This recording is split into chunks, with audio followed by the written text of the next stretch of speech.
Welcome to Investors Playbook, a show for the investor done by industry experts. My name is Simeon Papailias, and I am the founder of REC Canada.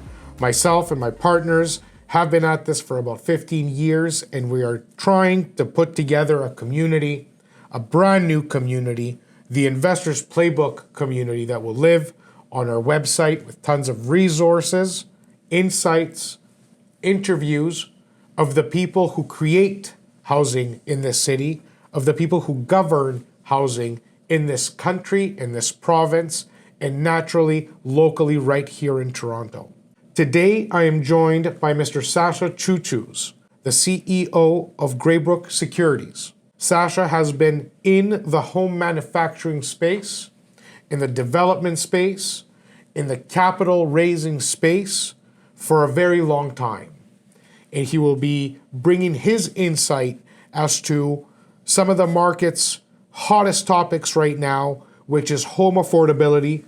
We have all seen the last 2-3 years, a 30, 40, in some markets, 50% increase over those same couple years. Sasha, welcome to Investors Playbook.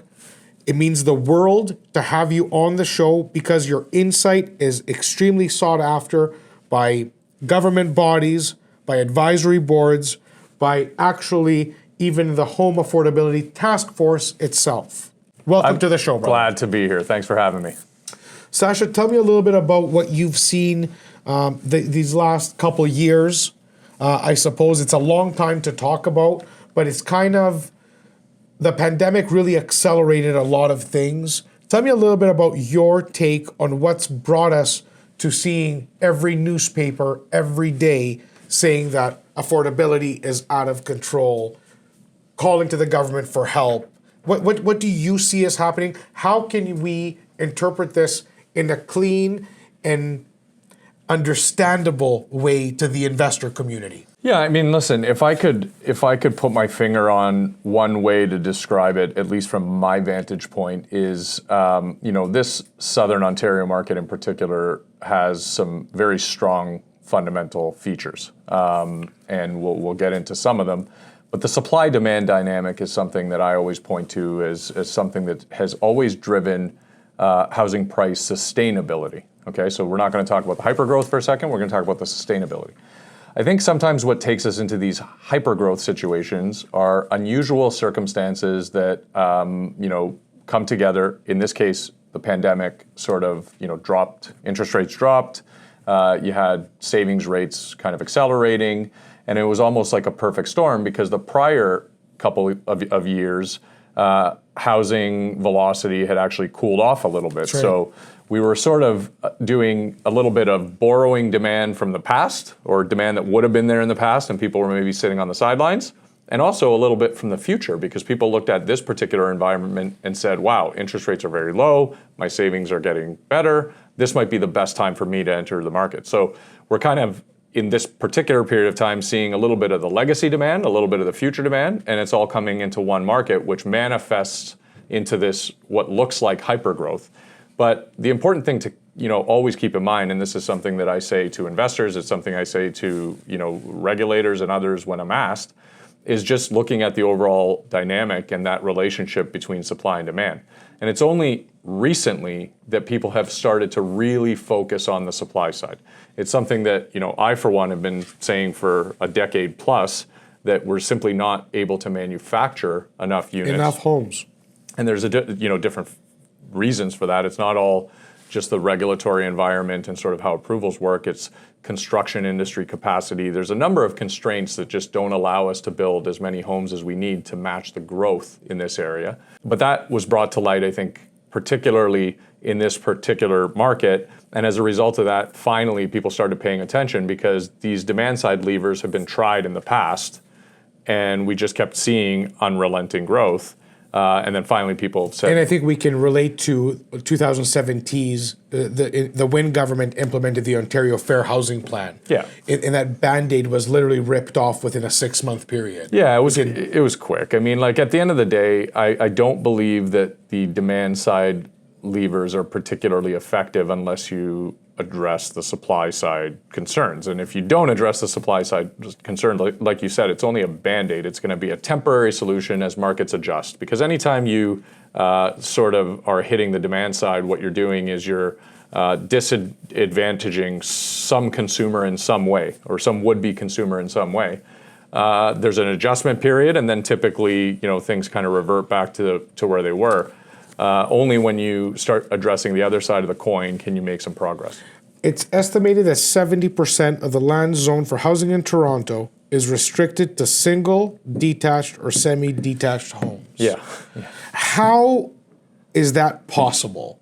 And why isn't this making the headlines? That's a great question. And it's something that the task force focused on. So one of their conclusions or recommendations was to sort of increase what they'll call laneway housing, or just the ability to sort of intensify not just big high-rise buildings and new developments. The exclusionary zoning. Right. And the answer to why, if you think about how sort of our planning environment works here municipally, a lot of the bylaws, the actual zoning bylaws that are required to go ahead and get a building permit to build something, many of those have been written in a past era, right? So the zoning bylaws exist from sometimes the 1950s, the 1960s, 70s, when the requirements for housing in the city were much different than they are today. So the workforce and composition of the city was one that wouldn't even be recognized today. Right, and the number of people and sort of our overall economic output, and there's many different factors. But if you think just at a very simple level, the city since then has evolved into something, as you just put, would be unrecognizable. Nobody could have sat there in 1960 and said, I predict Toronto will be 6.5 million people and this prosperous XXX. But some of those bylaws were written back then. And why it looks as, back then, 70% of the land probably was pretty adequate for low density housing. Sure. Because that was the city's needs at the time. So what hasn't kept up with the times is our planning framework. And that's something that, needs to be addressed, and it's addressed deal by deal, so to speak. Like every time we build something, we have to go ahead and amend the zoning bylaw because, again, it was probably written sometime in the 60s. So the city has been tackling that sort of overhaul of their planning landscape site by site, as opposed to one giant comprehensive overhaul, which just, to their defense, isn't very efficient to do. But sometimes things like this that bypass that requirement are important because it allows us to densify quicker. From what I hear from you, Sasha, and again, the specific audience that we're speaking to today and the community that I personally want to see us build, and we're going to build it together because I want you to be back here all the time, is one where the audience can actually take some practical and tactical advice out of what we speak of. You're at the top of Greybrook Securities. You guys raise hundreds of millions of dollars. You buy hundreds, thousands of acres. You have different funds that buy multifamily apartments. Anybody who has any question as to where this insight comes from or what Mr. Cucuz does, please feel free to use the old Google. Google his name, Google the company. You'll find out so much as to why he's here. Where is Greybrook seeing the future? I want to talk about where are you buying? Where do you lead those massive investors, those hundreds and thousands of investors into battle every day? What are you looking at? What's on your radar? Yeah, it's funny. I get asked that question a lot, and I give an answer that sometimes surprises people. The answer is everything. We will buy everything, and we are very bullish on Toronto as we have 5 years ago, 10 years ago, 15 years ago. It's been the same. Our investment thesis has been the same. And sometimes people are surprised because they look at what's happening in the world today, right? That sort of, but interest rates are going up and inflation and, this, that, and the other. And we don't ignore that, but we always, as a real estate investor, you're a long-term investor. This is not a business that you're in. This is not an investment that you make if you're just looking to make a trade, so to speak. It's not a stock.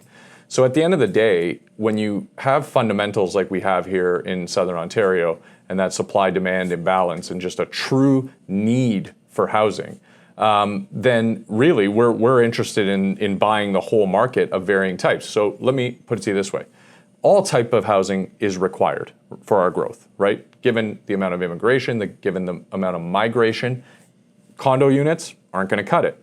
Single family homes aren't going to cut it. Townhomes aren't going to cut it in and of themselves. It's all of those are a requirement. So it's about buying sort of all different types of housing in order to be able to fulfill that demand going forward. And whenever I'm asked, you mentioned bubble, and I get asked that question all the time. The answer is as follows. A bubble, a true bubble, is when there's an absence of fundamentals. It's when capital can just leave because, I don't like it here anymore, I'm out. And then nothing is left to pick up the pieces.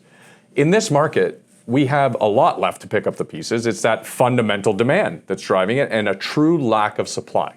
So it's not to say that there can't be volatility at periods of time, but that volatility will almost always be short term because of how strong the underlying basis is. So for us at Greybrook, we're extremely focused on trying to buy all different segments of the market when it comes to residential. Housing that is for families just as much as housing is for the rental customer in the downtown core. And we're very excited about continuing to do that this year, next year, and the year after, just like the 15 years prior, because we believe in it and we believe in the market's fundamentals. Sasha, I thank you for your insight. We are running out of time. I want you to leave the Investor Playbook community with your top tip. If I am an investor today looking to make my first investment, is this market one that over the next 5 years will gain ground? What is your advice, your insight? Yeah, absolutely. My single piece of advice is to not fall prey to the noise. There's always a lot of noise. Just like now there's noise, there was noise in 2009, there was noise in 2004. I've seen it through market cycles, and the advice that I would give is that you have to kind of just ignore the headlines and focus on, I'm a long-term investor, and this market has very strong fundamentals. And if you give yourself that 5-year time frame, like you said, you'll be fine. Sasha Cucuz, thank you for joining Investor Playbook. InvestorsPlaybook.com. You can find this interview amongst with a ton of other resources. We'll see you in just a few minutes with the Developments Corner. Thank you.